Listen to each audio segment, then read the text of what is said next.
evening. It's Saturday the 3rd of September. It's just gone 6 o'clock and welcome to the 6 o'clock news coming to you live from the heart of Wyke, Regis.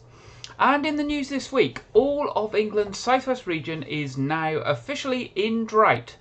Bristol, Somerset, Dorset, South Gloucestershire and parts of Wiltshire have now been moved into drought status. Public businesses in drought-affected areas are urged to use water sparingly as the dry summer impacts the environment. The Environment Agency has agreed that all of the southwest of England is now in drought, following some of the driest conditions in nearly 90 years. Bristol, Somerset, Dorset, South Gloucestershire and parts of Wiltshire, referred to in the Environment Agency as the Wessex area, have all now moved into drought status. Earlier this month, of course, Devon, Cornwall and the Isles of Scilly were also declared as in a drought. The triggers used to confirm the move to drought status for all areas include the hydrological position, that's the rainfall, the river flows, the groundwater levels, reservoir levels and the dryness of soils, as well as the impacts these conditions have on the environment and abstractions. While the area has had some rainfall in the last 2 weeks, this has not been sufficient to compensate for the long dry period in recent months. But by waiting until now to declare drought, it has given the response team time to consider the effects of that rainfall. This change in status to drought is a change in categorisation indicating the impact of prolonged dry weather is having primarily on the environment and in addition, of course, on water resources. Essential water supplies are safe, the DEFRA informs us, and the Environment Agency are urging water companies to continue with their precautionary planning to protect essential supplies in the event of a dry autumn. Now, we'll have the weather forecast in a while, and I think we might be in for some rain, but whether it's going to be enough to make a difference, we'll have to wait and see.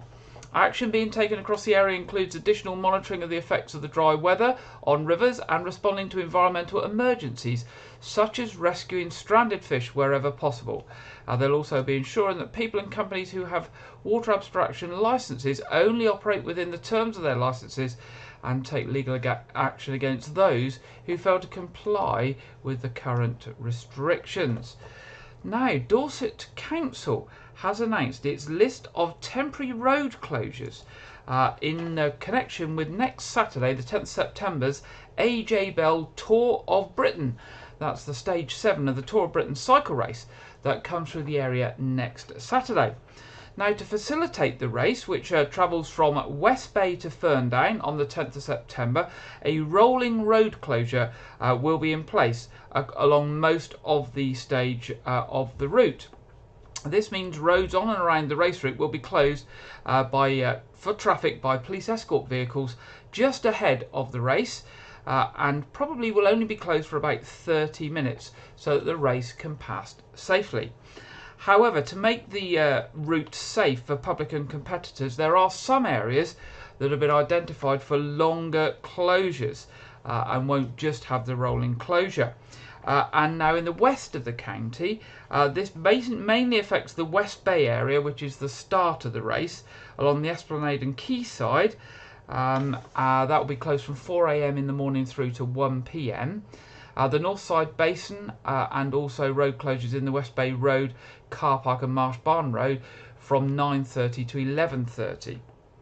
There will also be a closure of the Coast Road from Fleet to Bridport, the B3157 from 10:30 to 12:30. And the other area really around our side of things that will be closed for more than the rolling road closure is several roads in the Dorset area around the Morbury Rings area. Whilst those closures are in place, access to Dorchester will be by the A35 Monkey Jump roundabout, and there will be restricted access to the town centre. So just be aware of that. As it comes through the outskirts of Weymouth, through Abbotsbury and Chickerell and through Weymouth, it will just be affected by the rolling road closures. This is going to be one of the biggest events that's hit the area. It will bring lots of TV crews, etc. through to the area, and you'll be able to watch it live on TV, as well as if you want to line the race route, obviously parking and standing safely and following any directions that you might be given. Now, landlords are being encouraged to work with Dorset Council to give families a stable home, improve the quality of properties and benefit by having access to a dedicated service. There's a high demand for available homes from families in the council area, and landlords who sign up and commit to making their property safe and good quality can get specialist advice and discounts on some services as well. The Landlord Local Area Authority Partnerships, also called the LLAP, recognises responsible landlords who manage good quality accommodation and maintain their properties to a good standard. The partnership is free to join, and landlords can benefit from training, regular information updates including advice on statutory responsibilities, changing laws and guidance. It can also lead to a 10% reduction in some fees, including licences for HMOs, that's houses of multiple occupancy. Landlords will also benefit by having a trained team of staff to answer questions and queries specific to their needs, as well as a dedicated newsletter. Further advice on this, you can visit the Dorset Council website and search for Advice for Landlords. So that's Dorset Council website and search for Advice for Landlords. Now this week, let's get the right picture up. This week, Dorset Fire Station and its staff have been undergoing a training exercise in the new multi-storey car park at Dorset County Hospital. The fire service says that the exercise will allow them and their colleagues from Bridport Fire Station, Maiden Newton Fire Station and Fire Control to test their procedures and skills with regards to the new multi-storey building. So if you noticed a lot of activity in the week, lots of fire engines and smoke in the vicinity of the new multi-storey car park, it was just a large exercise, and we will return to more about the multi-storey car park a little later in the programme. Now, an annual memorial service to remember loved ones is being held in the beautiful grounds of Weymouth Crematorium, and the event will start at 2 o'clock on Sunday the 25th of September.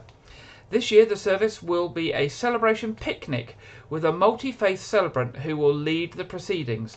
There will be music and refreshments provided by the Salvation Army and an opportunity to light a candle in memory of loved ones. Councillor Laura Bedder, who's Dorset Council portfolio holder for Culture, Communities and Customer Service, said the annual memorial service is a lovely way to celebrate the lives of loved ones that we've lost. This year it will be extra special in the beautiful gardens at the crematorium. The event is free and there is no need to book. We just want people to come, remember and have a pleasant Sunday afternoon. People are asked to bring chairs or blankets to sit on, and in case of rain there will be some cover provided. Now, the Department of Transport have announced this week that they will be introducing a £2 bus fare cap across England to save passengers money early in 2023. People could save more than £3 per single bus ticket with the help of these cost saving measures that the Department of Trade are putting in place, and this will help with the cost of living pressures that we are expecting over the winter period.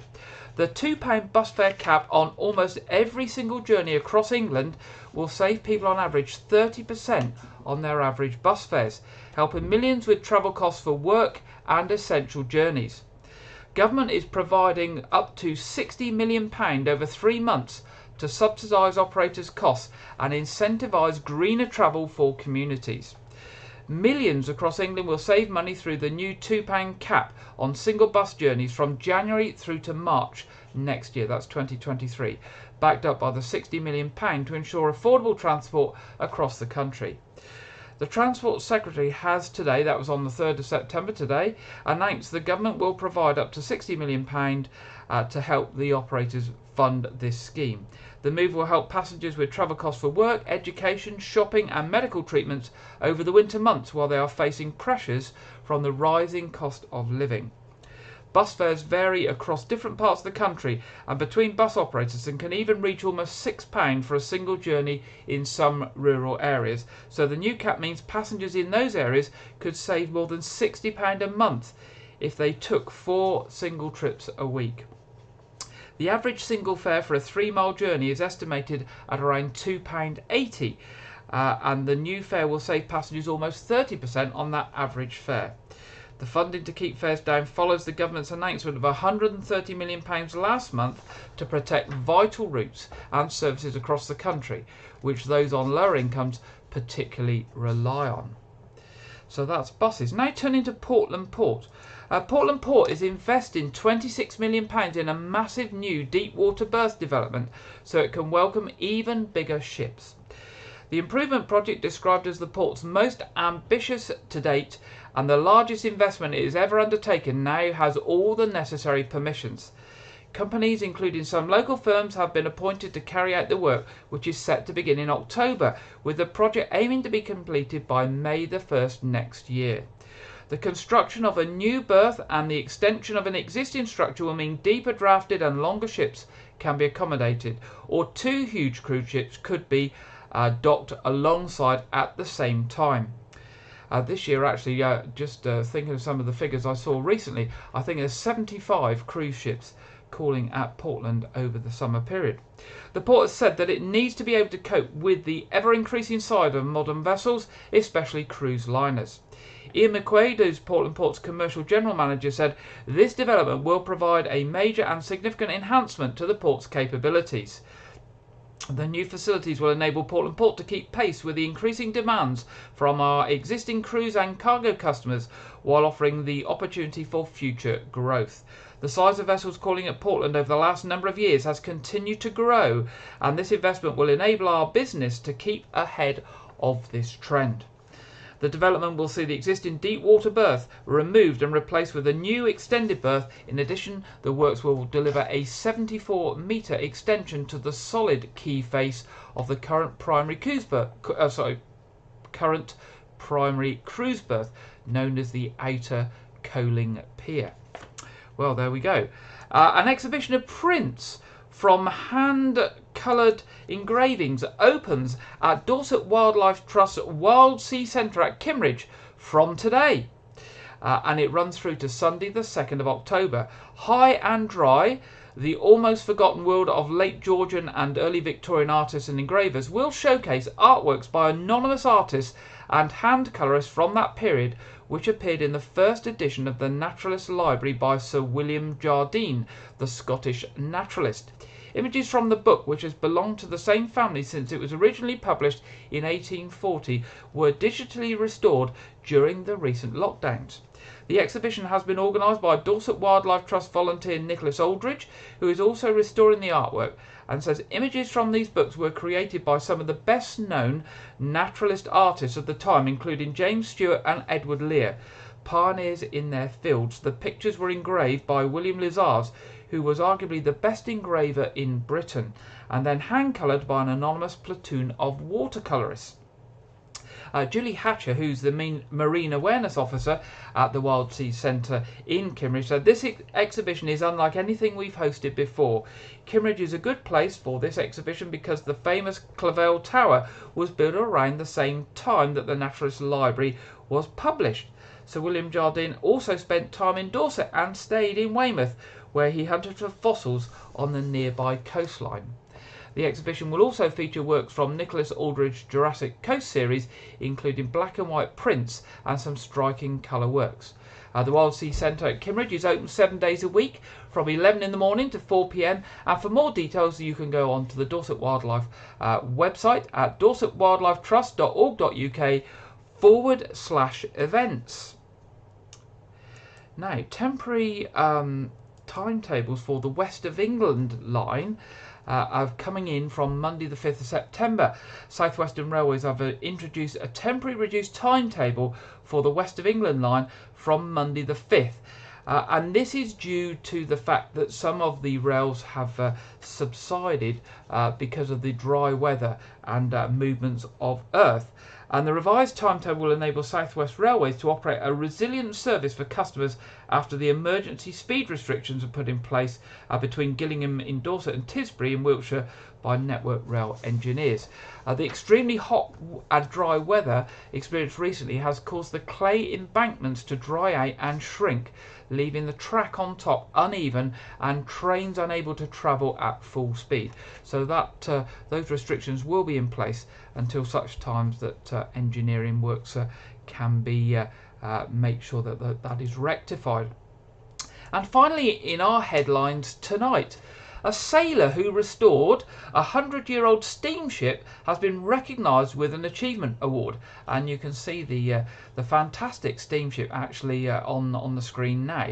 Whilst not a local story for us, I think our link with the sea and lots of current and former merchant seamen being based locally, I thought this was a good story to share. And I only came across this late today, and I'm going to try and see if I can get some video footage of this fantastic steamship for a later programme and tell you more about it. Now, a skipper from Liverpool who's put his life's work into restoring a historic steamship, and a sailor who has dedicated her work to advocating for women's rights are among those to be awarded the Merchant Navy medals in honour of their achievements, and those have been awarded today, Saturday the 3rd of September. Merchant Navy medals have been awarded since 2016 for significant contributions to maritime industry. Each year, seafarers are nominated by their colleagues, friends and family for the medals, the highest medal of honour within the maritime sector. This year, 14 mariners have been awarded the Merchant Navy medals, including Captain Dan Cross from Liverpool and Master Mariner Anne Pleshdick from Hampshire. Captain Dan Cross has received the prestigious Merchant Navy medal for his efforts in restoring the iconic SS Daniel Adamson, which first set sail in 1903. Through Dan's restoration efforts, he has supported young people from all backgrounds and abilities to learn, participate and eventually volunteer as part of the ship's crew and go on to lead careers in engineering across the maritime sector. And talking about Master Mariner Anne, she has championed the rights of women and underprivileged individuals in the industry. She has also supported future Commonwealth seafarers, including disadvantaged children, in obtaining a maritime education, even paying the educational fees for the first ever marine engineering officer to hail from Mauritius. Now, Maritime Minister Robert Courts has said it's an honour to celebrate British mariners like Anne and Dan, whose efforts have changed maritime for the better. Every single nominee embodies the values of the maritime sector and has gone above and beyond within their field. We're grateful to all 14 recipients for their efforts to make the industry better, safer and more accessible for all. And we will try to find out more about this steamship and tell you more about that in the future. Maybe we might find out who those other nominees are out of the 14, and maybe there are some more local to us that we can tell you about in a future week. Now, that's the end of the headlines in tonight's programme. Now, this week, starting from Monday the 5th of September and running to next Sunday the 11th, it is UK Air Ambulance Week.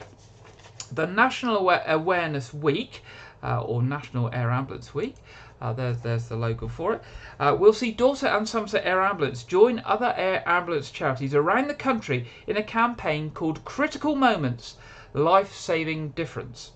The campaign highlights how air ambulance charities make a life-saving difference in critical moments by rapidly developing advanced pre-hospital care directly to the side of patients when suffering a life-threatening injury or illness. Last year, Dorset and Somerset's Air Ambulance was tasked to 2,231 incidents. Their critical care team also provided 36 time-critical inter-hospital transfers and administered blood products to 41 patients, drastically improving their chances of getting to hospital alive.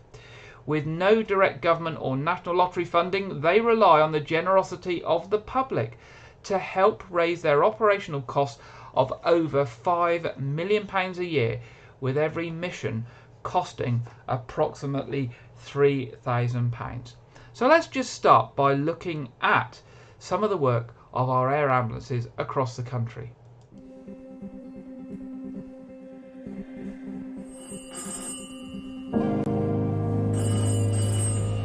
Grid reference Tango Foxtrot 889092, 40-year-old male, cardiac arrest.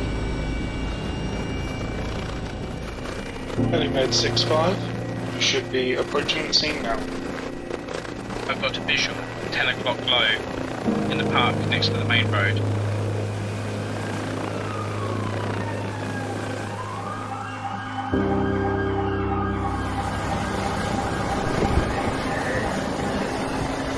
life was saved today when one of the UK's air ambulance crews acted in a critical moment to make a life-saving difference. I am eternally grateful to the Air Ambulance for what they do for me and what they've done for others. Helium 60 returning to base.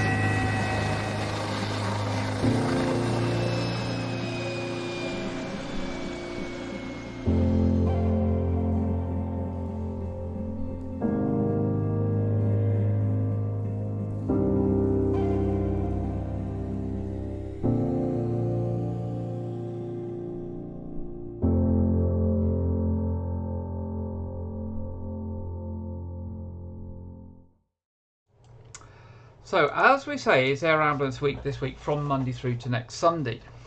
During Air Ambulance Week, Dorset and Somerset Air Ambulance is asking the public to donate £5 in support of their life-saving work. This can be done online. This can be done via a mobile phone by texting DSAA to 70085. That's DSAA 70085. We will put this information up on our Facebook page over the weekend. Text costs £5 plus one standard rate message. Alternatively, you can donate online on the website at www.dsairambulance.org.uk. The charity will also be using the week to raise awareness of their work via their social media channels by sharing some inspiring patient stories and messages from their critical care team who help to save lives every day. So remember, the Air Ambulance is there for every single one of us, and we never know when we might need it. It's totally funded by charitable donations, and hopefully you can spare at least £5 sometime this week to support the fantastic work that Dorset and Somerset Air Ambulance do. We will be sharing stuff on our Facebook page and Twitter this week. Do follow it and do support their work if you are able. Now, our second thing this week.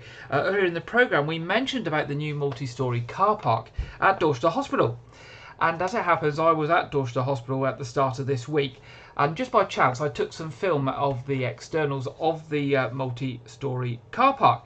And then actually, while I was sat in the hospital at an appointment, I was on Facebook and I noticed lots of people putting questions up about the car park. How's it going to work? Am I going to have to pay if I drop people off and all that sort of thing? So actually, I thought it would be very useful to pull together just a little report on the new multi-storey car park at Dorset Hospital, because lots of us will be going to the hospital at Dorchester, and we'll all be wondering how we can park at the hospital and how it's going to work. So I thought I would share that with you this evening, so we all know what to do in the future when visiting Dorset Hospital. We mentioned earlier in the programme that Dorset County Hospital's car park has been used by the local fire brigade for an exercise. Construction is now finished and it's nearing opening. The car park is now in use but only for staff, easing parking pressure on the rest of the site for hospital visitors and patients. It will be open to the public as soon as parking machines, barriers and other minor technical issues are completed. The new system will allow patients and visitors to pay on exit and only being charged for the time they've actually parked. The system also gives more options to pay, with payment machines taking coins, notes and credit and debit cards. The building is well laid out with gentle and wide slopes, a lack of pillars and better than average sized parking bays. They're all clearly marked out and there is plenty of CCTV for security. The car park seems to have been positively welcomed by staff, but local residents still wait to see how much traffic noise it will produce, particularly at night time. The hospital and car park construction team, Wilmot Dixon, have already responded to neighbours' concerns about rooftop lighting, and this has been turned off for the last few weeks. The building, which includes 12 electric vehicle charging points amongst its 655 parking spaces, helps free up space to allow for the future expansion on the rest of the hospital site, including a larger accident and emergency department. Whilst there are no dedicated disabled spaces in the multi-storey car park, there is a new large disabled parking area closer to the main hospital entrance, in addition to other disabled spaces by the other wings. When patients and visitors drive into the hospital site, they will take a ticket from one of the barriers and it will lift. The system has number plate recognition software which will note your registration as you enter. Before leaving the site, drivers can pay for the time they've been parked at the new payment stations with cash or card. The barrier will then lift automatically as you drive out. Drivers who are dropping off and picking up patients should still take a ticket, but will not need to pay if on site less than 20 minutes. Blue badge holders can still park for free in the new dedicated disabled parking area in the front of North Wing or at any of the disabled spaces near the other main entrances. Blue badge holders should still take a ticket on entering the site, but don't need to visit a payment machine before they leave. They will just be able to scan their blue badge at the barrier on the way out, so it lifts and they're not charged. There we go, that's just a little update on the new multi-storey car park at Dorset County Hospital in Dorset, and hopefully it's going to mean that everybody can now park at the hospital. I mean, I'm sure most of you that visited hospitals, whatever hospital you go to, there is always a high demand for parking, and let's hope that this new arrangement at Dorset means that it's much easier for people to park at the hospital. And certainly the investment in the hospital is very, very welcome, and all the work's being done on accident and emergency.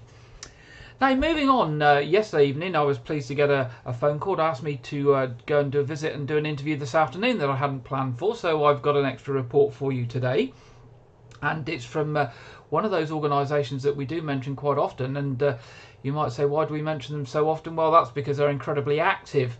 You know, we're quite happy to mention other organisations if they're active and doing things. All they need to do is drop us an email at news@whiteregis.tv, and we'll be happy to come and talk to them as well. But this week I went out to visit MV Freedom once again, and I was pleased to hear that some local cyclists have decided to undertake a fantastic cycle challenge to raise some much needed funds for MV Freedom. So I popped down to Weymouth Harbour late this afternoon, and I've cobbled this report together rather quickly, so I hope it's going to work okay, to let you know about this challenge and give you the opportunity to support these cyclists in their fundraising efforts. So good afternoon, we're here on the harbour side in Weymouth in front of the boat MV Freedom, which is one of those wonderful local charities, and I'm joined by two groups of people. First of all, the volunteers from MV Freedom, and also a bunch of cyclists. So first of all, we'll speak to Meredy from MV Freedom. Now, running MV Freedom each year costs a lot of money, doesn't it, Meredy? It does indeed. It's totally charity run, and we have to raise all our funds through very kind local people and others that give graciously. Thank goodness they do give, because our expenses are going up and up and up with the fuel costs at the moment, and our harbour fees and insurances particularly are extremely high. So we need to raise at least 20 to 30,000 a year. And that's all from people kindly giving to keep the boat running, to fund the fuel, the harbour fees, and of course all your people give their time free of charge as well. Absolutely, nobody gets paid. We all volunteer hours and hours, which is great, and we love doing it. So I guess when people come along and volunteer to help you raise some money, you are really, really pleased. We are more than pleased. We are overjoyed that people actually think about us, and you know, we hope that we can give back with the information that we have, and it's just amazing who does come forward and why they come forward. Okay, so the other group of people we've got here this afternoon is Ridgeway Riders, a local cycling group, and you can guess which ones they are because they're all in the bright clothing. And Craig is going to tell us on behalf of Ridgeway Riders why they're supporting MV Freedom, first of all, what they're going to do, and how members of the public can actually support what they're doing and actually give some money, most importantly. So Craig, tell us what you're going to do and why you're doing it. We're a local cycling club, and we think that the MV Freedom is such a deserving local charity that does so much for local people and disabled people as well.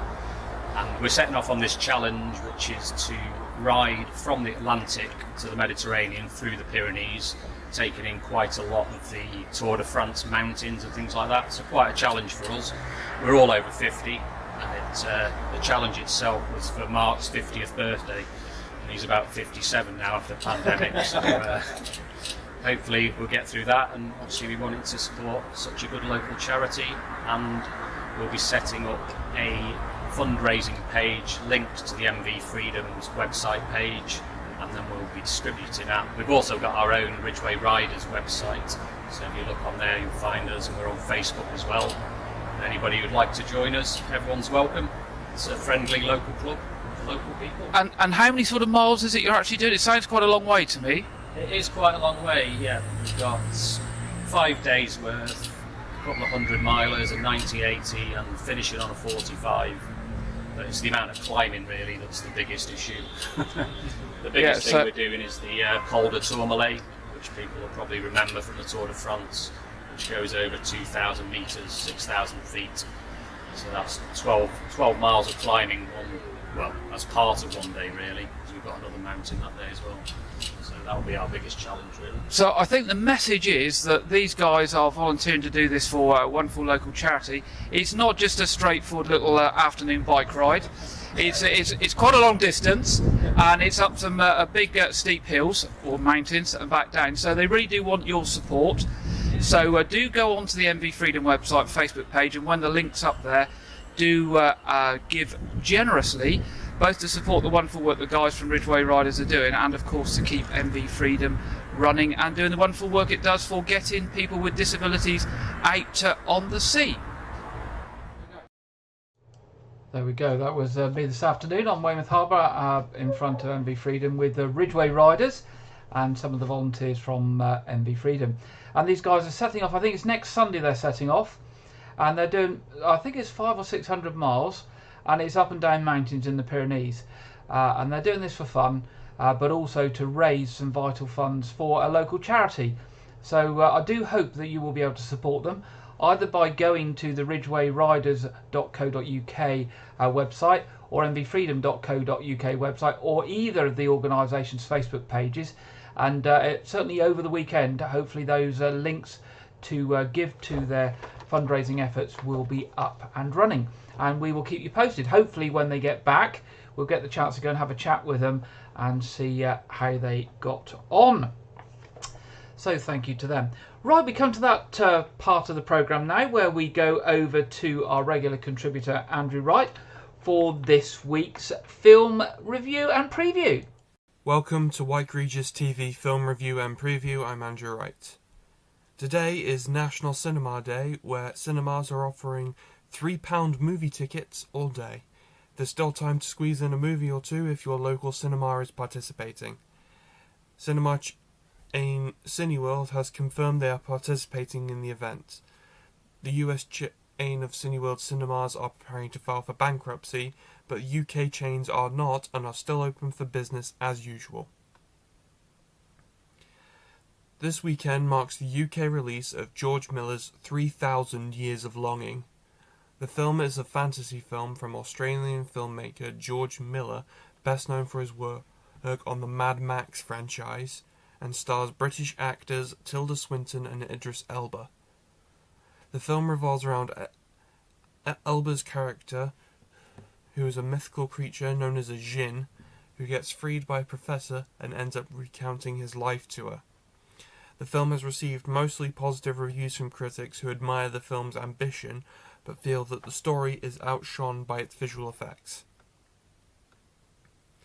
This weekend, an extended cut of the MCU film Spider-Man No Way Home, subtitled The More Fun Stuff version, is released in cinemas. This new release celebrates 60 years of Spider-Man in comics and 20 years of Spider-Man in film. The extended cut features 11 extra minutes of additional and deleted scenes, which are predominantly advertised to feature Tobey Maguire and Andrew Garfield's versions of Spider-Man, as well as Charlie Cox's Matt Murdock, who briefly cameoed in the theatrical release, plus a deleted scene featuring a cameo from lead actor Tom Holland's brother. The marketing campaign for the extended cut has been met with more praise than the campaign for the theatrical release, as the extended cut campaign takes advantage of advertising character appearances that were kept secret leading up to the theatrical release due to Marvel's intense secrecy policies, even though the fans knew about those appearances in advance. The More Fun Stuff version is in cinemas this weekend, but availability may be limited, so keep that in mind. The second annual Disney Plus Day is next week on September 8th, and as usual, Disney are celebrating with a slew of new and anticipated releases. Some highly anticipated new releases include the Disney Plus release of Marvel Studios' Thor: Love and Thunder, the live-action Pinocchio film from Robert Zemeckis starring Tom Hanks, as well as the premiere of the Pixar series Cars on the Road, a companion series to the film trilogy. Behind-the-scenes specials on Thor: Love and Thunder and Obi-Wan Kenobi, and new episodes of Disney Plus original series She-Hulk and Welcome to Wrexham. Be sure to check out this new slate of releases, especially Thor, as the Disney Plus version comes with an IMAX version. That's all I have for this week, but be sure to check back next week where I will review the first episodes of Lord of the Rings: The Rings of Power. Now back to Gary in the studio. Thank you very much there, Andrew, for this week's film review and preview. We come to that part of the programme now, where it's time to go over to the Met Office for the national weather forecast. And I think we're joined this week by Alex Deakin, but I didn't check. So here we go. Hopefully it's Alex Deakin. Welcome to your latest national weather update from the Met Office. It's a mixed picture this weekend. Broadly speaking, sunshine and showers, but for some there'll be heavy downpours, there'll be strong winds as well. But when the sun is out, it'll still feel quite warm. Here's the reason for this mixed weather. A low pressure system just churning away out to the west of Ireland, and around that it'll throw weather fronts our way. This low won't just dominate our weather through the weekend, but well into next week as well. Wind. Let's zoom in though and talk about that warning. Met Office yellow warning in place covering all of Saturday. We could see 30 to 40 millimetres of rain falling in just a few hours. By the end of the day, those rainfall totals across parts of western Scotland may tot up close to 100 millimetres of rain. That kind of rainfall could cause a few issues. Certainly a lot of spray and surface water on the roads if you're travelling in this part of the world during Saturday. Just bear that in mind. Allow a bit of extra time for your journey. Stuck under that rain band, it'll struggle to get a much above 16, 17, 18 degrees, but it is quite warm and humid air, so still feeling quite sticky in the sunny spells across the eastern areas of England. Temperatures again getting into the mid or even high 20s in places. Feeling cooler with that brisk wind across the far northeast. During Saturday evening, we'll see further pulses of rain coming up from the southwest and spreading across Scotland as well. Could turn quite heavy, this rain, as we head into Sunday, once more for Northern Ireland. But it should clear through during Sunday, so a bit brighter come Sunday afternoon. Same goes for Wales, brightening up here through the day. Further outbreaks of rain likely across much of Scotland, although, again, the Northern Isles likely to stay dry with sunny spells. And again, across eastern parts of England, showers here few and far between. Could see some heavy ones, certainly late in the day, but most of the day will be dry. And of course, it's these eastern areas where we haven't seen much rain through the summer. We could do with a downpour or two. The breeze, again, noticeable across the southwest and across the far northeast. Again, temperatures generally a little bit above average, particularly where we see some sunshine. We'll see temperatures maybe getting into the mid-20s, say, across East Anglia. So, as I said, plenty going on as we go through this weekend. Keep up to date with the latest forecast. Those warnings are on the app and, of course, on our website. And even into next week, more heavy downpours to come. So make sure you're following us right across social media.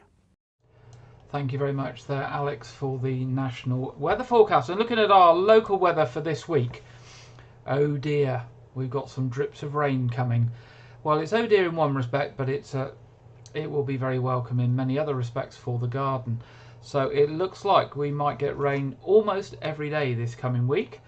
But of course, down here on the south coast, you can never be sure, because although the weather forecasts come out, they don't always reflect what actually happens. But it's going to be a mild week. Looks like some possible periods of heavy rain, maybe a thunderstorm on Monday. But we will wait and see. Now, moving to the What's On section this week, coming up at Weymouth Pavilion. 8th of September, Bournemouth Symphony Orchestra, Symphonic Gems. 9th of September, Ben Portsmouth, The King is Back, that's an Elvis tribute. 11th of September, Hello Again, the story of Neil Diamond. 15th of September, The Drifters. 20th of September is the Ocean Film Festival. 23rd of September is the Sort of Guitar Heroes. I don't know if I've written that down right, but it's something about Guitar Heroes. It's an evening with electric guitars and electric guitar music, I think, if I remember. 24th of September, The Name of Love. It's the Diana Ross story. 29th of September, What's Love Got to Do with It? That's a Tina Turner tribute act.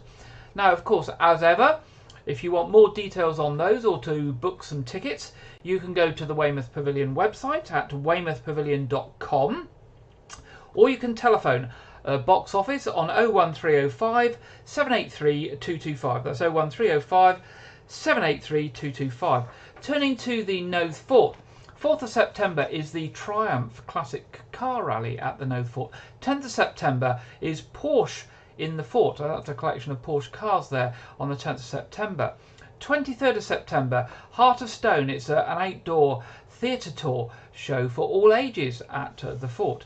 And the 15th of September is that Pause for Thought event that we keep mentioning, the dog show from the Dog Friendly Social and Watercombe Dogs.